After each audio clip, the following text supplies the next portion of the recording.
Here with David Gust at the end of the 23-24 season, and Gusty, year two here in Rockford. What were just kind of your overall thoughts, thinking back to this second campaign?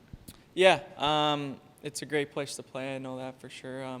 Get treated amazing here, and we had a good group of guys in there this year. Young team, so it was weird being the old guy this year, but just ended a little bit too soon. But I thought our effort throughout the whole year in playoffs was right up to par. Last year, there were a bunch of other veteran guys on the group, and kind of like you alluded to, this year, you were one of the veteran leaders. What was that like, being a first-time dad and having the young daughter at home, but then being one of the older guys to steward, some of these young prospects that are getting their first taste of pro hockey? Yeah, I think becoming a dad makes you mature pretty quickly. So tried to just bring that into the locker room this year, just kind of taking a step back and seeing that we were really young, and I was the oldest guy in the team, and played pro for quite a while now. So just tried to fill that role that we lost with Garrett Mitchell last year. So he was a great leader, and tried to learn a few things from him and be that guy for that room. You mentioned being a dad. I think it's you and Brandon Baddock, the only two besides Joey Anderson with a kid that played with the IceHogs. Can you kind of tell, how young this group is compared to some of the other teams that you played on, with the lack of fathers on this club? Yeah. I always joke. Usually, every team's got 2 or 3, 4, 30-year-olds, but this year there's just one, and then just another guy with a baby. So right away you kind of looked back, and it was like, it's going to be a little different this year, but I think that's just the way the league's going in general, is really young, and which is a good thing. I think hockey in general is getting younger. So it was just a fun year with all those young guys. It kind of brings back you makes you young again. And then you played alongside Brett Seney for the second season. I know both of you guys were alternate captains throughout the year.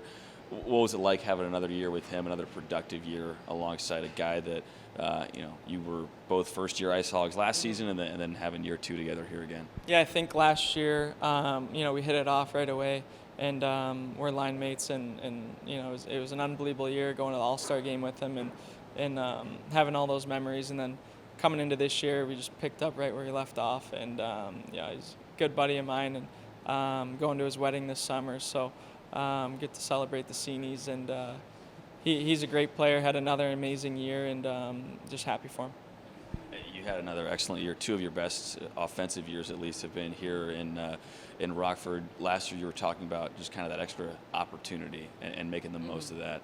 Did you feel like you did that again this year, and kind of continue to do that as a leader, but also as a producer?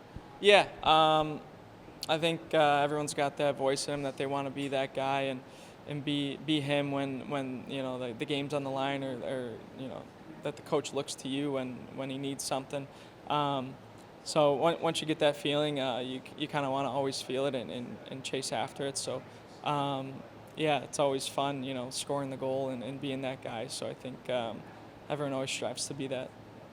Another couple of overtime winners for you this year. You had 3 last year with Rockford. You talked about having, being that guy in those moments. How fun was it to be a part of this team that had a lot of those moments this year, whether it was you or whether it was someone else stepping up into this moment? This team had a lot of comebacks, a lot of dramatic finishes. What was that like? Yeah, it's always, when you get that overtime winner, there's no other feeling like it. And, you, like I said, you want to be called on and thought of in those moments to seal the deal for the team. So, it's just a great feeling. Did you assist on Ethan Del Mastro's OT winner, I think it was, or was it somebody else? Where you had 2 overtime winners, and then you had the assist on the third for Rockford. I think the Bjorks I Okay. assisted on. Yeah. But it's always overtime's always fun. I don't want to say it's stress-free because the game's on the line, but you each got a point, so it's kind of just it's not 5-on-5, it's 3-on-3, so it's all kind of different. It's always fun. 2 years gone by here in the books. I know you're going to enjoy this time with the family here coming up and get some time away from the rink, but is there any thought as to what's next? No, not yet. I'd still love to play and have an opportunity to live out the best job there is, and that's playing hockey. But in the meantime here, I'm just going to take some downtime and spend some good quality family time with my wife and daughter. Thanks, Gusty. Yeah, thanks.